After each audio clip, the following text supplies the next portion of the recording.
रास्ता है जिसे अमेठी रायबरेली, जिसको हम लोग गांधी पट्टी भी बोलते हैं उत्तर प्रदेश की पॉलिटिक्स की, वहां केंद्र सरकार ने बहुत सारी योजनाओं के लिए, बहुत सारी परियोजनाओं के लिए सीधे हस्तक्षेप किया और वो परियोजनाएं सड़क पर, जमीन पर दिखी भी, आ भी गई।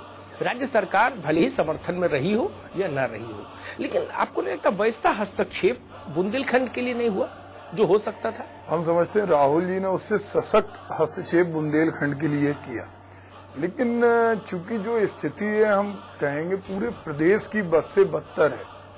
आज हम बुंदेलखंड के हिस्से को देखें या प्रदेश के दूसरे हिस्सों को देखें, पिछले 20 साल में विकास की एक भी ईंट वहां पे स्थापित नहीं की गई। वहां पर जो सूती मिलें स्थापित थी वो भी बंद हो गई। वहां पर जो औद्योगिक आस्थान थे वो सारे बंद हो गए, क्योंकि वहां बिजली नहीं है, वहां पर पानी नहीं है, सड़क नहीं है, सुरक्षा नहीं है। और इन सब के पीछे, क्योंकि अगर हम किसी भी उत्तर प्रदेश के दूसरे जिले से इसकी तुलना करें तो हम समझते हैं, हम पूरे प्रदेशों को देखें, देश के दूसरे राज्यों को देखें तो उत्तर प्रदेश सबसे संघर्ष वाली स्थिति में नजर आएगा। आज भी वहां 2000 रुपए की नौकरी के लिए आदमी दर-बदर की ठोकरें खाता है। भारत सरकार पैसा दे सकती, हमारा फेडरल स्ट्रक्चर है और संघीय ढांचे में राज्य सरकार की भी जिम्मेदारी होती है। हम लोगों ने बुंदेलखंड पैकेज में जो पैसा देखा, जो दिया, और उसका जब इम्प्लीमेंटेशन देखा, प्लानिंग कमीशन के वाइस चेयरमैन मोन्टेक सिंह अहलूवालिया ने अपनी आंखों से देखा कि एक कुआं वही 3 लाख रुपए का बना और वही 10 लाख रुपए का बना। वो बकरी पालन के लिए दी गई, वो मरी हुई बकरी दे दी गई।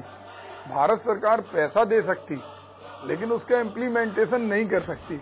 अब जहां पर बेसिक इंफ्रास्ट्रक्चर नहीं होगा तो निश्चित रूप से वहां योजनाएं ठीक ढंग से नहीं चल सकती, और योजनाएं ठीक ढंग से नहीं चलेंगी तो चाहे जितना पैसा आ जाए वो पलायन को नहीं रोक सकता।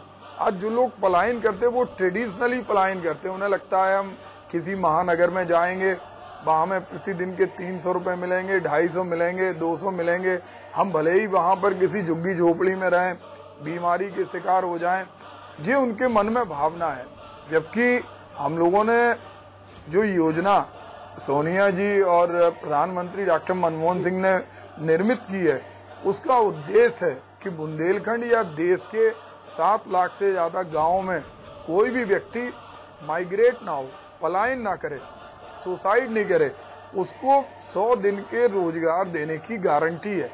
लेकिन उस कानून की ये भी व्यवस्था है कि इसका पूरा क्रियान्वयन राज्य सरकार करेगी, और जब उसका इम्प्लीमेंटेशन ठीक नहीं होता, वहीं जब हम इसका इम्प्लीमेंटेशन आंध्रा में देखते हैं, कर्नाटक में देखते हैं, राजस्थान में देखते हैं, तो हमें बहुत अच्छे परिणाम दिखाई देते हैं जहां से लोग जाते नहीं हैं। प्रदीप जी, क्या आप मांग कर रहे हैं कि उत्तर प्रदेश की जो मौजूदा सरकार है वो बुंदेलखंड की स्थिति पर एक श्वेत पत्र जारी करे? निश्चित रूप से अभी वर्तमान में जो समाजवादी पार्टी की एक पूर्ण बहुमत से आई सरकार है, उसको अभी बहुत ज्यादा समय नहीं हुआ, लेकिन उन्हें फोकस रखना चाहिए कि बुंदेलखंड पे एक श्वेत पत्र जारी करें और जो बुंदेलखंड पैकेज के इम्प्लीमेंटेशन में गड़बड़ी हुई उसकी सीबीआई जांच कराएं, क्योंकि वो गरीब के मुंह के निवाला है। आखिर वो 7,000 करोड़ रुपया फिर गया कहाँ? वो निश्चित रूप से उसका बहुत सारी धनराशि तो अभी व्यय भी नहीं की गई, और जो धनराशि व्यय की गई वो भी ठीक सार्थक ढंग से नहीं हुई। एक बंदर बांट पिछले समय में हुआ है, और जिसको खुद बहुत सारे लोगों ने अपनी आंखों से देखा, भारत सरकार के लोगों ने भी देखा और राज्य सरकार के अधिकारियों ने भी देखा कि जिस ढंग से वो कार्य होना चाहिए। आज एक एक जिले के अंदर जो कुएं बनना थे, उन कुएं में आधे बने हुए कुएं हैं, गिर गए। जिस मजदूर ने महात्मा गांधी नरेगा से उसमें मेहनत की, मजदूरी की, उसको भुगतान नहीं हुआ। आपके मंत्रालय ने मायावती की सरकार से इस पर जवाब तलब किया था कि ये जो पैकेज का पैसा है 7200 करोड़ रुपया, इसका ठीक से व्यय क्यों नहीं हो रहा है? हम लोगों ने लगातार ये प्रयास किया और उनको भेजा भी, चूंकि इसका इम्प्लीमेंटेशन प्लानिंग कमीशन के द्वारा हो रहा है जी। और हम लोग जो रेनफेड अथॉरिटी के चेयरमैन है सांवरा, उनको हमने हमेशा वो सारी शिकायतें, चाहे उत्तर प्रदेश की हो चाहे मध्य प्रदेश की हो, इसमें केवल उत्तर प्रदेश की सरकार नहीं, मध्य प्रदेश की भी यही तस्वीर है। मध्य प्रदेश में आज भी किस ढंग से बुंदेलखंड पैकेज का इम्प्लीमेंटेशन हो रहा है वो दिखाई नहीं पड़ रहा। एक बहुत मजबूत ढांचा बनाया गया था कि लोगों को दीर्घकालीन समय में भी लाभ मिले और अल्पकालीन में भी मिले, लेकिन चूंकि राज्य सरकार ने ना इस पर श्वेत पत्र जारी किया, ना इस पर ये गौर किया कि इस पैकेज से हम कैसे हालात बदलें, तो उसके अपेक्षाकृत बहुत अच्छे परिणाम दिखाई देखने में नहीं मिल रहे हैं। प्रदीप जी, मूल सवाल ये है कि 300 लोग औसतन हर साल उस इलाके में आत्महत्या करने को मजबूर है, किसान, गरीब लोग। इस त्रासदी से कैसे निपटा जाए? भले ही मसला दिल्ली का हो, मसला उत्तर प्रदेश की हुकूमत का हो या मसला कलेक्टर साहब का हो, लेकिन जनता को राहत तो मिलनी चाहिए ना। बिल्कुल, निश्चित रूप से उसमें सबको मिलकर काम करना चाहिए, चाहे केंद्र सरकार हो, राज्य सरकार हो, स्वयंसेवी संस्थाएं हो, वहां पर रहने वाली सारी जातियों के प्रमुख हो, समाचार पत्रों, प्रिंट मीडिया हो, इलेक्ट्रॉनिक मीडिया हो, क्योंकि जब हताशा आती है, बुंदेलखंड की सबसे बड़ी त्रासदी यह है कि बुंदेलखंड के अंदर 85% स्मॉल मार्जिनल फार्मर है। उस गरीब आदमी को जब कभी नकली बीज मिल जाता है, जब कभी इंद्र देवता की मेहरबानी नहीं होती है, जब कभी ओले गिर जाते हैं, जब कभी ज्यादा पानी गिर जाता है, तो उसके सामने कोई विकल्प नहीं दिखाई देता। और ऐसे में अगर सामूहिक रूप से एक पहल की जाए और उस पहल के माध्यम से इस संख्या पर रोक लग सकती है, क्योंकि आत्महत्या उस समय करता है व्यक्ति जिस समय उसके सामने कोई आशा की किरण ना हो। आज उसके सामने आशा की किरण राहुल जी ने जगाई है, उसको पैकेज दिया, क्योंकि सबको साथ चलना पड़ेगा। पैकेज जमीन पर दिखाई नहीं दिया ना प्रदीप जी। पैकेज जिस तरह से उसका इम्प्लीमेंटेशन करना चाहिए, क्योंकि उसमें बहुत ज्यादा हस्तक्षेप भारत सरकार नहीं कर सकती, लेकिन उनको आत्मविश्वास जगाने के लिए उत्तर प्रदेश सरकार के लोग और सारे सेक्टरों को आगे आना पड़ेगा, क्योंकि अगर अंदर का आत्मविश्वास नहीं जगा तो चाहे जितनी योजनाएं आ जाएं, वो व्यक्ति हताश का हताश रहेगा। अब ललितपुर के अंदर एक व्यक्ति 10,000 रुपए के पीछे वो सब लोगों के सामने एक पेड़ पे चढ़ गया, गले में फंदा लगा लिया जी।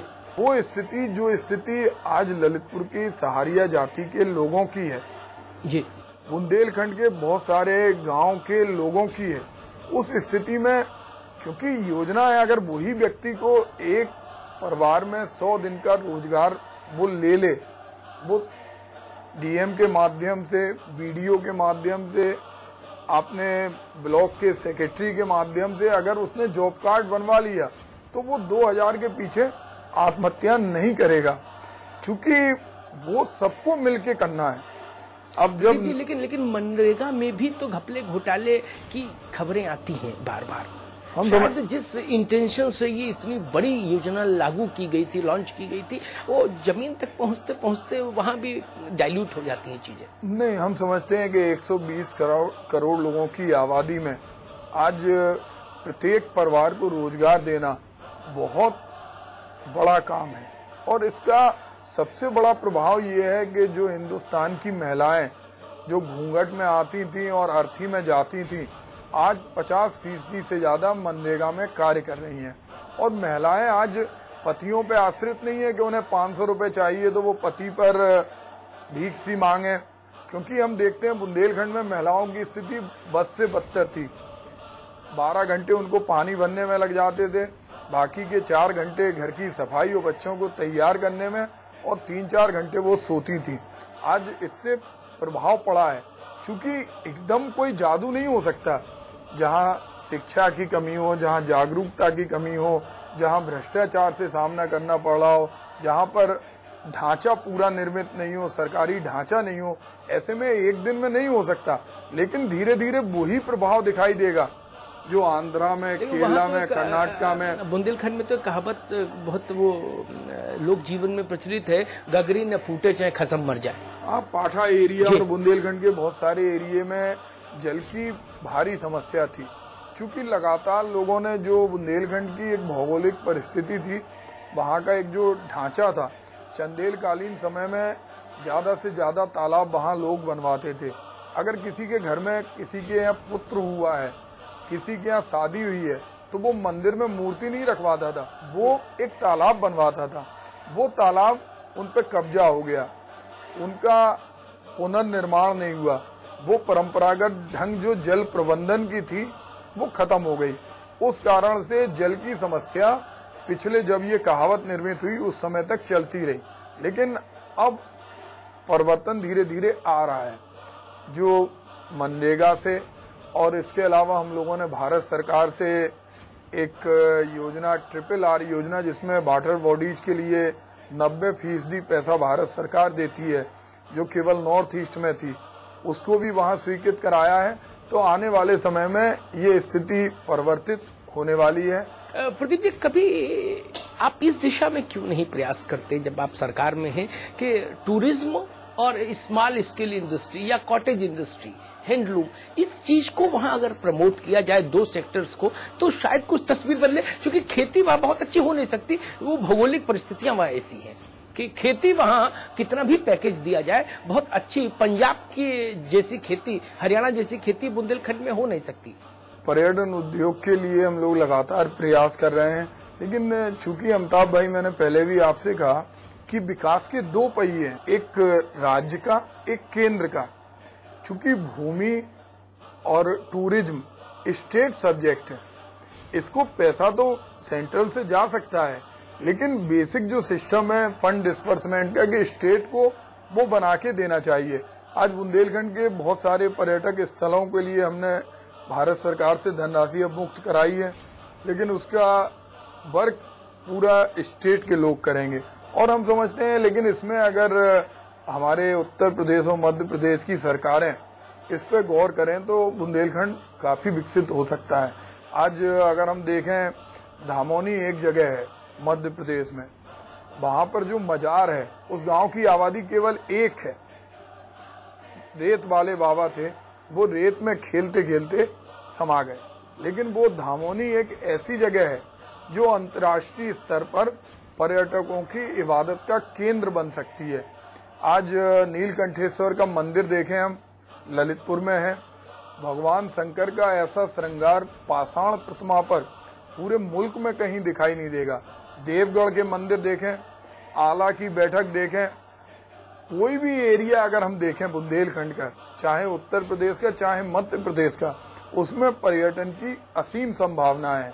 चूंकि पूरा का पूरा नियत और नीति पर निर्भर करता है, और नियत नीति दोनों ही सरकारों की बुंदेलखंड के प्रति समर्पित होना चाहिए। उन्हें इस ढंग से नहीं देखना चाहिए कि जो पिछड़ा क्षेत्र है उसको हम पिछड़ा रखें। आज भी अगर हम देखें तो बुंदेलखंड में निश्चित रूप से विकास की असीम संभावना है। बुंदेलखंड में पान का उद्योग था, सैदपुर के अंदर खादी का उद्योग था। सैदपुर की खादी पूरे हिंदुस्तान में प्रसिद्ध थी। रानीपुर टेरिकॉट प्रसिद्ध था। कालपी में हाथ से बनाए जाने वाला कागज प्रसिद्ध था। ललितपुर की जड़ी बूटी प्रसिद्ध थी, लेकिन वो सब खत्म हो गई। अब वहां पर केवल एक ही उद्योग है, और उसमें राज्य सरकारें, आज भारत सरकार ने कानून बनाए हैं कि हम तालाब से या नदी से कितनी गहराई से बजरी ले सकते हैं, लेकिन आप देखिए पूरे पहाड़ वहां तोड़ दिए गए। खनन का शिकार है पूरा बुंदेलखंड। और वही कारण है कि वहाँ खेती की संभावना है, पर्यावरण असंतुलित हो गया है। आज जिस पत्थर के कारण बुंदेलखंड पूरा एक स्वरूप माना जाता था विकास का, खत्म हो गया।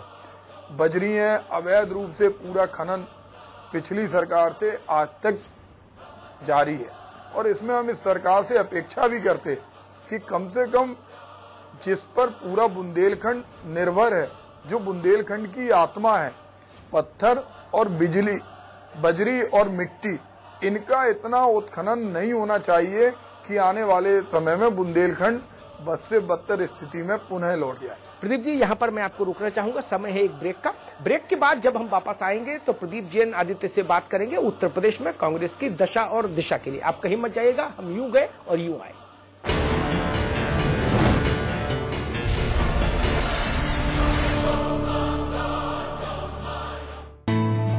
India's largest university, with 25,000 students from 26 states of India and 16 countries. 25 international tie-ups. Placements in 300 corporates. Hostel facility for 15,000 students. Ranked amongst the top universities of India.